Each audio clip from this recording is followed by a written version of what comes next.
रामकृष्ण.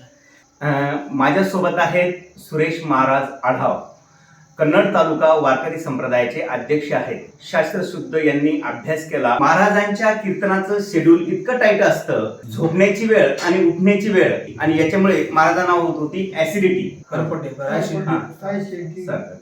तर महाराजांनी माझे संपर्क साधला. माझ्याकडे हे नैसर्गिक वनस्पतींचं जंगली बियांपासून बनवलेलं चूर्ण आहे. या चूर्णानं पहिल्याच दिवशी ऍसिडिटी बरी होते. महाराज, आपल्याला घेतल्यानंतर किती दिवसांचा फरक पडला? आवडतो फरक पडला. महाराजांचं म्हणणं आहे की पहिल्याच दिवशी महाराजांना आराम पडलेला आहे. आता तुम्ही त्याच्यानंतर जेवण केलं, त्रास होतो का? काही त्रास नाही. हे चूर्ण सकाळ संध्याकाळ जेवणानंतर 1 चम्मच घ्यायचं आहे. महाराजांनी अनुभव घेतला. आता त्यांचं अवेळी जेवण झालं, जागरण झालं, तरी ऍसिडिटी वाढत नाही. आपल्यालाही अशा प्रकारचा काही त्रास असेल तर तुम्ही स्क्रीनवर दिलेल्या या नंबरवर संपर्क साधू शकता आणि हे चूर्ण मागू शकता. याचं कोणतेही साईड इफेक्ट नाही. खूप सुंदर चूर्ण आहे. सर्वांना माझं आव्हान आहे.